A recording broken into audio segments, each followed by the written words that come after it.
নমস্কার বন্ধুরা, মৌসুমীর কিচেনে আপনাদের সবাইকে স্বাগত। আশা করি সবাই ভালো আছেন। আজকে আমি একটা করলার রেসিপি নিয়ে এসেছি। করলার রেসিপিটির আমি কোনো নাম রাখলাম না, আপনাদের যদি কোনো নাম পছন্দ হয়ে থাকে তাহলে আপনারা কমেন্ট বক্সে জানাবেন। তাহলে চলুন আজকের করলাটা রান্না করে নেওয়া যায়। করলার রেসিপিটি করার জন্য আমি 5খানা করলা নিয়ে নিয়েছি। করলাগুলোকে এভাবে আমি ছাল ছাড়িয়ে নিয়েছি, আর এর ছালগুলো কিন্তু এর মধ্যে রেখে দিয়েছি। এরপরে আমি করলাগুলোকে মাঝখান দিয়ে কেটে এর দানাগুলোকে বের করে নিয়েছি। ঠিক এভাবে পরিষ্কারভাবে দানাগুলোকে কিন্তু বের করে নিতে হবে। আর এই যে করলার ছালগুলো রয়েছে এগুলো ভালো করে কুচি কুচি করে কেটে এর মধ্যে নুন মাখিয়ে রেখেছি। এই অবস্থায় এটাকে 10 থেকে 15 মিনিট রেখে দিতে হবে। এর ফলে এটা নরম হয়ে যাবে আর এর তেতো ভাবটাও অনেকটা কমে যাবে।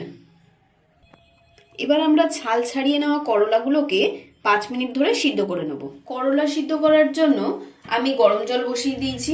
এর মধ্যে দিয়ে দেব খানিকটা পরিমাণে নুন আর খানিকটা পরিমাণে হলুদ। এবার এই জলের মধ্যেই আমরা করলাগুলোকে 5 মিনিট ধরে সিদ্ধ করে নেব। করলাগুলো কিন্তু আমাদের সিদ্ধ করা হয়ে গেছে। এবার এটা আমরা ঠান্ডা হওয়ার জন্য রেখে দেব। আর এর ভেতরে যে পুরটা ভরতে হবে এবার সেটা তৈরি করব।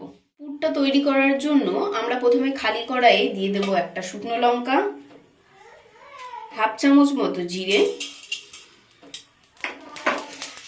হাফ চামচ মতো ধনে। এর মধ্যে দেব কিছুটা বাদাম। এখানে আমি ভাজা বাদামই ব্যবহার করেছি, তাই বাদামটাকে আমি আগে থেকে ভেজে নিইনি। আপনারা যদি কাঁচা বাদাম ব্যবহার করেন তাহলে বাদামটাকে কিন্তু অবশ্যই আগে 1 মিনিট থেকে 2 মিনিট একটু ভেজে নেবেন। এবার এর মধ্যে দিয়ে দেবো আমরা 1 চামচ মতো পোস্ত। এবার সবকিছুকে আমরা খানিকক্ষণ একটু ভেজে নেব। সবকিছু আমাদের একটু ভেজে নেওয়া হয়ে গেছে। এবার আমরা এটাকে খানিকক্ষণ ঠান্ডা করে তারপরে এটা পেস্ট করে নেব। এটা পেস্ট করার সময় কিন্তু আমরা কোনো রকম জলের ব্যবহার করব না, ড্রাই অবস্থাতেই এটা পেস্ট করতে হবে। এরপরে আমরা কড়াইয়ে দিয়ে দিয়েছি 1 চামচ মতো সর্ষের তেল। এর মধ্যে আমরা দিয়ে দেব একটা পেঁয়াজ কুচি। এখানে আমি একটা ছোট সাইজের পেঁয়াজ কুচিয়ে নিয়েছি। পেঁয়াজটা সামান্য একটু ভেজে নেব আমরা। এর মধ্যে আমরা দিয়ে দেব 2টো কাঁচা লঙ্কা কুচি, দেব 4 থেকে 5 কোয়া রসুন কুচি,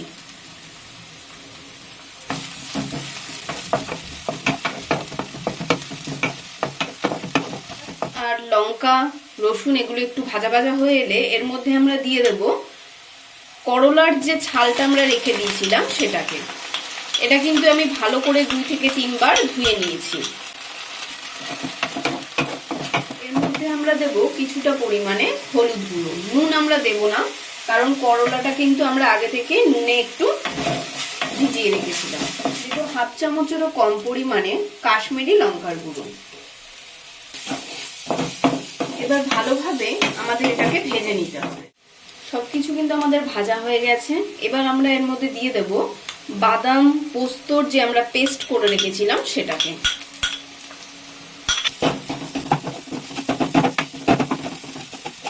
আমরা দিয়ে দেবো হাফ চামচ পরিমাণে আমচুর পাউডার। কারোর ঘরে যদি আমচুর পাউডার না থাকে তাহলে তারা তেঁতুল গোলা জলও ব্যবহার করতে পারেন। সামান্য পরিমাণে লবণ।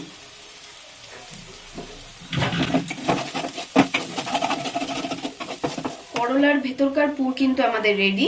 এইভাবে পুরটাকে খুবই শুকনো শুকনো অবস্থায় কিন্তু নামাতে হবে। এবার আমরা করলার মধ্যে পুরটাকে ভরে নেব।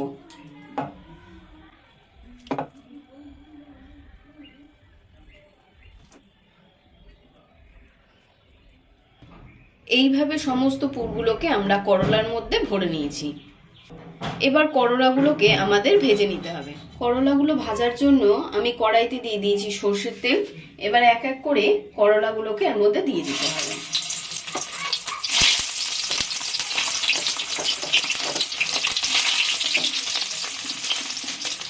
প্রথমে কিন্তু করলার যে দিকটা পুর ভরা আছে সেটা উপরের দিকেই দিতে হবে, আর নিচের দিকটা আগে ভালোভাবে ভেজে নিতে হবে। করলাগুলো আমাদের ভাজা হয়ে গেছে। এবার আমরা এগুলো তুলে নেব। গ্রেভিটা বানানোর জন্য আমরা একটা মশলা পেস্ট করে নেব। তার জন্য দিয়ে দেব 5-6 কোয়া রসুন, কিছুটা পরিমাণে আদা, 2টো শুকনো লঙ্কা, অর্ধেকটা পেঁয়াজ, হাফ চামচ পরিমাণে জিরে। করলা ভাজার পর যে তেলটা ছিল এর মধ্যেই আমরা দিয়ে দেব অর্ধেকটা পেঁয়াজ কুচি। পেঁয়াজটা আমাদের ভাজা ভাজা হয়ে গেছে, এবারে আমরা এর মধ্যে দিয়ে দেব পেস্ট করে রাখা মশলা।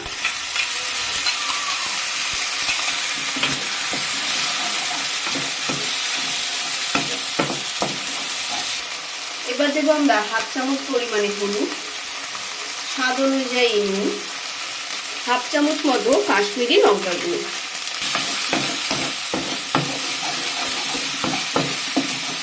এবার আমাদের মশলাটাকে ভালোভাবে কষিয়ে নিতে হবে। মশলাটা আমাদের কষানো হয়ে গেছে, এবার আমরা এর মধ্যে দিয়ে দেবো সামান্য পরিমাণে জল।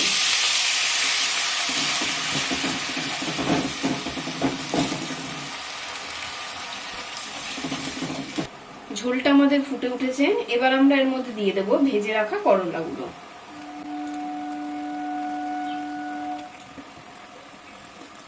এর মধ্যে দেবো সামান্য পরিমাণে গরম মশলা।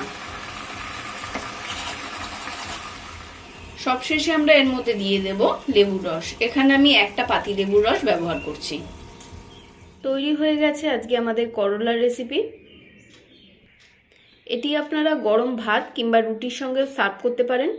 এই ভিডিওগুলো যদি আপনাদের পছন্দ হয় তাহলে অবশ্যই আমার চ্যানেলটিকে লাইক, শেয়ার আর সাবস্ক্রাইব করবেন। আর পাশে থাকা বেল আইকনটি প্রেস করবেন এরকম ধরনের নতুন নতুন রেসিপির ভিডিও পাওয়ার জন্য।